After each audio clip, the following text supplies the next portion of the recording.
শোনা যাচ্ছে? হ্যালো। আপনারা জানেন যে তথ্য আপারা বাংলাদেশে একটা প্রান্তিক সেবা দেয়। বাংলাদেশের প্রত্যেকটা উপজেলাতে একটা এই তথ্য আপাদের অফিস আছে, যারা মেনলি প্রান্তিক নারীদেরকে যে তথ্য দিয়ে সাহায্য করা দরকার, জন্ম নিবন্ধন কিভাবে হবে, বাচ্চার উপবৃত্তির অ্যাপ্লিকেশন কিভাবে হবে, প্রসূতি মায়েদের যে চিকিৎসার ব্যবস্থাগুলো রাষ্ট্র কোথায় কিভাবে করছে, সেগুলোর ব্যাপারে তারা তথ্য দিয়ে সাহায্য করে। তো সেই একটা প্রজেক্টের অধীনে 2017-18 সালে এই তথ্য আপাদের প্রজেক্টটা চালু হয়। তো চালু হওয়ার পরে এটার ইনিশিয়াল প্রজেক্ট সব ছিল হচ্ছে 5 বছরের, কিন্তু সরকার তাদেরকে কাগজপত্রে এবং মৌখিকভাবে লিখিতভাবে তাদেরকে ওয়াদা দিয়েছে যে 5 বছর পরে এটা পার্মানেন্ট করা হবে, স্থায়ী করা হবে। তো স্থায়ী না করে যেটা করেছে সরকার, 5 বছরের পরে 1 বছর 1 বছর করে 2বার মেয়াদ বাড়িয়েছে, এখনো আরেক বছর মেয়াদ বাড়ানোর চেষ্টা করছে।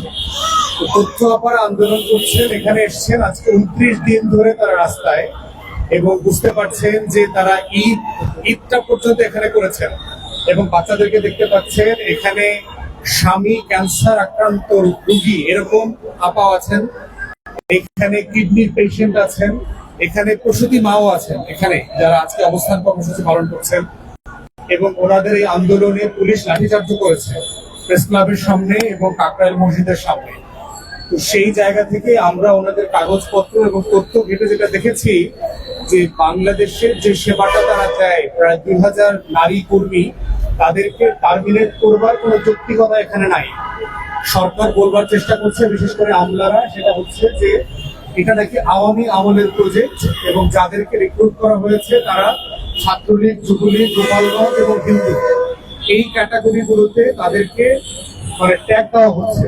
তো আমরা সরকারকে বলেছি যে আপনারা তো বিসিএস থেকে শুরু করে বিভিন্ন ক্যাটাগরিতে আপনারা লোকজনকে ভেটিং করেছেন, কারা কারা ছাত্রলীগ, যুবলীগ, কারা কারা বিশ্ববিদ্যালয়ে বিভিন্ন রাজনীতি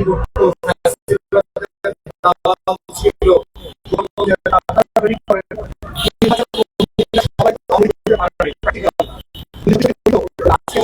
আন্দোলন করছে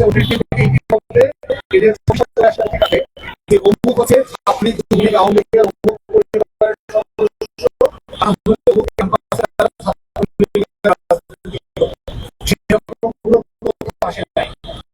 সেই জায়গা থেকে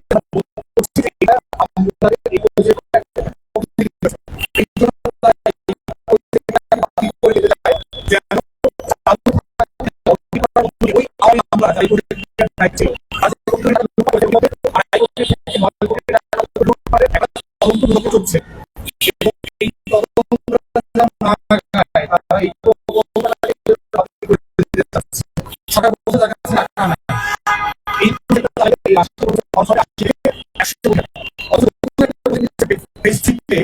সেই প্রজেক্টের জন্য তার 5 বছর খরচ হবে 900 কোটি টাকা। 400 কোটি টাকা রাষ্ট্রের খরচ হবে, এইটা এই প্রকল্পে আসলে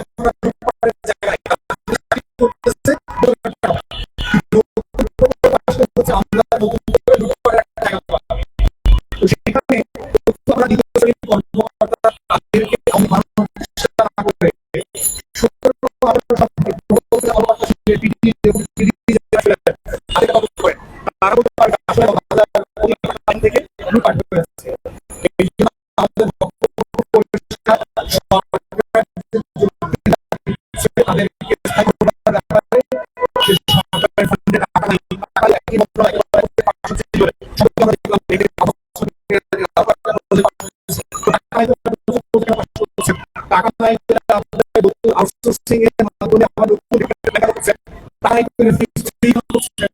টাকা নাই, অন্যান্য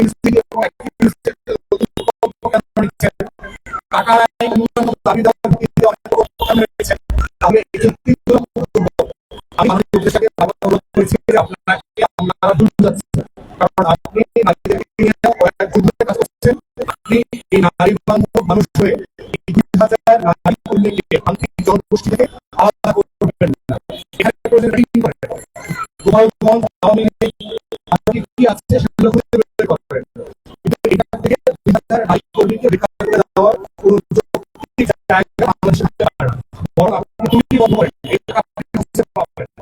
বাংলাদেশ রাষ্ট্রের দুর্নীতি বন্ধ করতে পারলে ঠিক 100 টাকা খুঁজে বের করা difficult কাজ না। তাই আমরা আমাদের আন্দোলনের সাথে সরকার যেহেতু বাংলাদেশের নিয়েছে, এই ঘটনা ঘটলে এখানে বৈষম্যহীন হবে না, বরং বৈষম্যময় আমাদের সরকারের প্রধান উপদেষ্টা এবং আমি যে মন্ত্রী আছেন, আপনারা হয়তো সেটা রিভাইজ করেন, আমাদের সাথে বসেন এবং সমস্যার সমাধান করেন। সমস্যা সমাধান করে আমরা কালকে সারা বাংলাদেশ থেকে কয়েকশো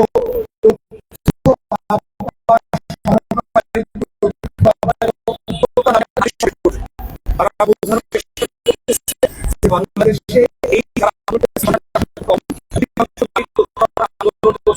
এবং এই কাজ টাকা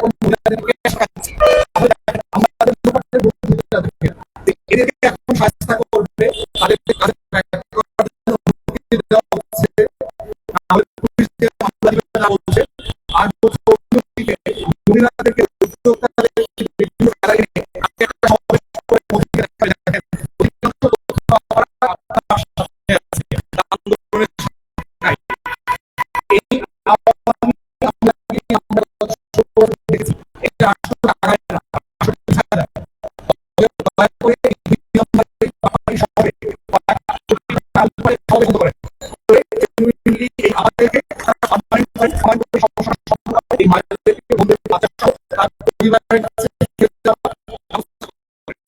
আপনাদের সবাইকে ধন্যবাদ।